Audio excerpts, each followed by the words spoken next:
এই প্যালেসে থাকার ব্যবস্থা রয়েছে। এখন দাঁড়িয়ে রয়েছি কাশিমবাজারের ছোট রাজবাড়ি। এটি বহরমপুর বাসস্ট্যান্ড থেকে 15 মিনিট লাগে এই রাজবাড়ি আসতে। এটি প্রায় 300 বছরের পুরনো। এখন কাশিমবাজার রাজবাড়ির ভিতরে ঢুকে পড়েছি। এখানে টিকিট কাটতে হয়, টিকিটের জন্য 50 টাকা মূল্য। আর গাইড রয়েছে, ও ঘুরে ঘুরে আমাকে দেখাবে। আমি বাইরে থেকে, আর ভিতরে খুব একটা অ্যালাউ নেই ভিডিও বা ফটোগ্রাফি। আর বাইরে থেকে কিছুটা দেখিয়ে দিচ্ছি আপনাদেরকে।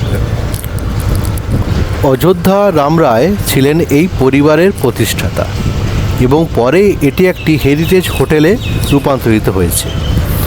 আর 1735 সালের দিকে মুঘল আমলে এই প্রাচীনতম অংশটি নির্মিত হয়েছিল। আর রাজবাড়ির সামনের দিকের অংশটি 1840 থেকে 1845 সালের মধ্যে নির্মিত হয়। আর এই রায় পরিবারের বংশধরেরা প্রায় 10 প্রজন্ম ধরে এই প্রাসাদ নির্মাণ ও বিস্তার করে চলেছেন। এখানে বংশ তালিকা দেওয়া রয়েছে, বংশ ট্রি, এই রাজপ্রাসাদের মধ্যেই। আর এটি হচ্ছে ডাইনিং হল, আর এটি দালান, আর বাইরে একটি স্ট্যাচু রয়েছে। ভিতরে ফটোগ্রাফি করা অ্যালাউ নেই, আমি জাস্ট একটুখানি দেখালাম আপনাদেরকে। আর এটা বাইরের অংশ। এবার যিনি গাইড রয়েছেন উনি আমাকে পিছন দিকে নিয়ে যাচ্ছেন রাজবাড়ির ভিতরটা ভালো করে ঘুরিয়ে দেখিয়ে দিয়েছেন। তারপর পিছনে আছে মন্দির, সেখানে নিয়ে যাচ্ছেন।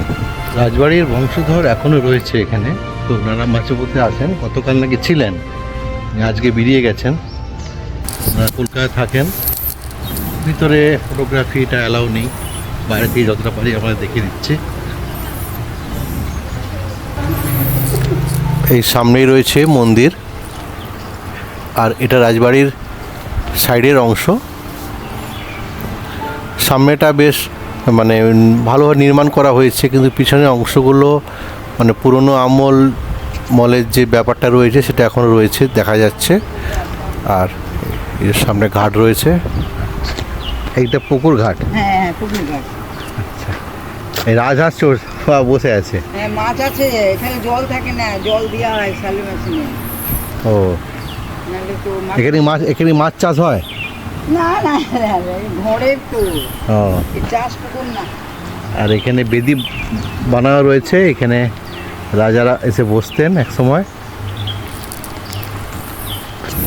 এখানেও রয়েছে, এটা বাইরে থেকে, মানে এটা পিছন দিকের অংশ।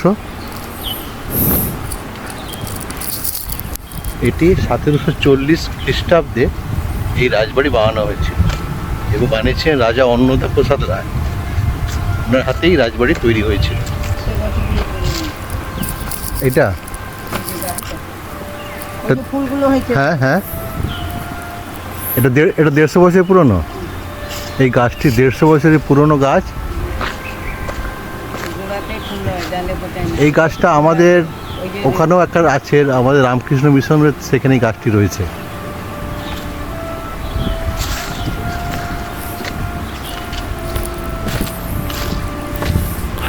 অনেকটা বড় এরিয়া নিয়ে দুখানা পুকুর রয়েছে। এই একটি ঘাট রয়েছে, পুকুর ঘাট, কিন্তু এই পুকুরে এখন আর জল নেই। ওদিকে দূরে রয়েছে রথ, রাজবাড়ির রথ।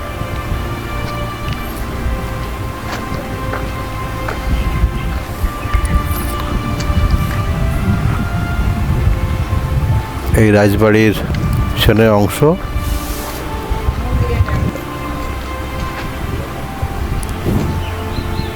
এবার ঢুকবো গোবিন্দ মন্দিরে, রাজবাড়ির যে মন্দির রয়েছে সেই মন্দির।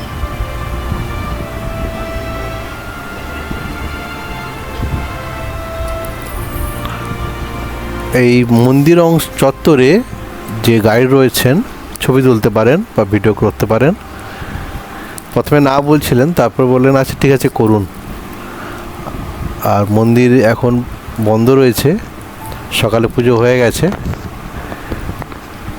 সামনে রাধাকৃষ্ণের বিগ্রহ রয়েছে, এই দেখুন।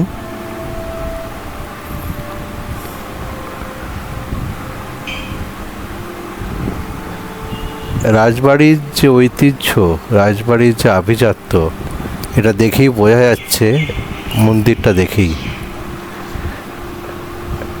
একটি নাড়ুগোপালের মূর্তি রয়েছে এখানে। এখানে রোজ সকালে পুজো হয়, ও দুপুরে অন্নের ভোগ হয় এবং রাতে লুচির ভোগ হয়। এখানে সকালটা হয়ে গেছে, দুপুরে হবে।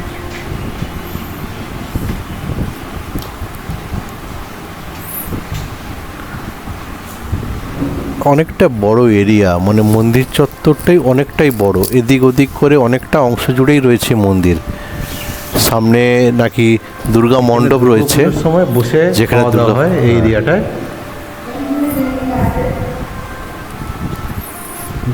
ভোজনের দালান, আর এদিকে রয়েছে চণ্ডী মণ্ডপ, এদিকে ভোগ মন্দির।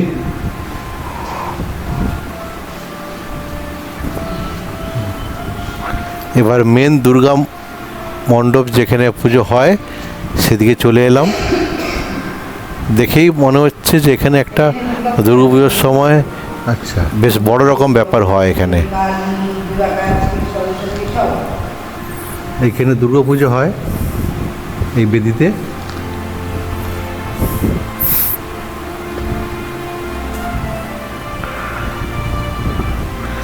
একবার দুর্গাপুজোর সময় আসতেই হবে।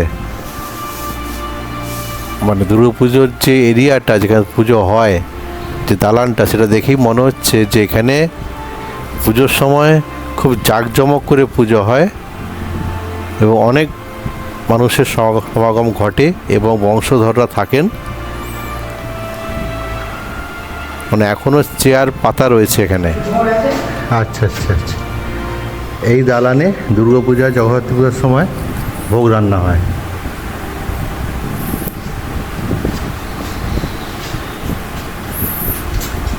মানে দুর্গাপূজার সময় মানে সত্যি এখানে মানে আলাদা রকম কিছু একটা ব্যাপার তৈরি হয়।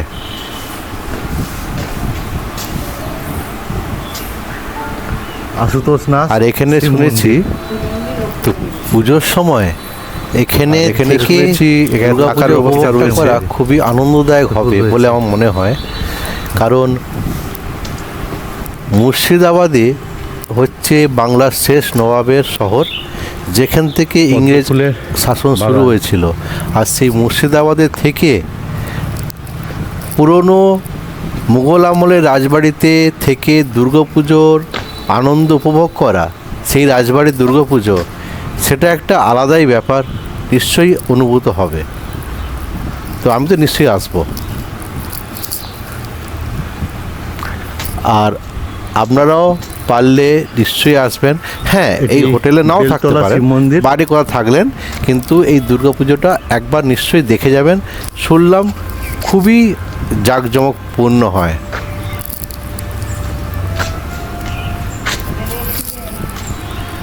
আর এর ভিতরে রয়েছে একটি রেস্টুরেন্ট, বুকিং হয়।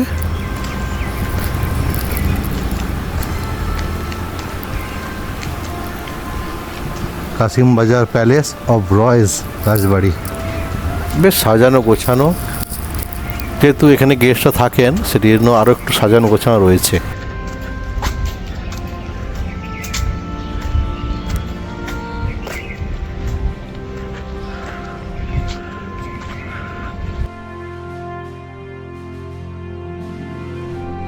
এই প্যালেসে থাকার ব্যবস্থাও রয়েছে। আমি বুকিং নাম্বার ভিডিও ডেসক্রিপশনে দিয়ে দেবো, ডিসপ্লেতেও দিয়ে দেবো।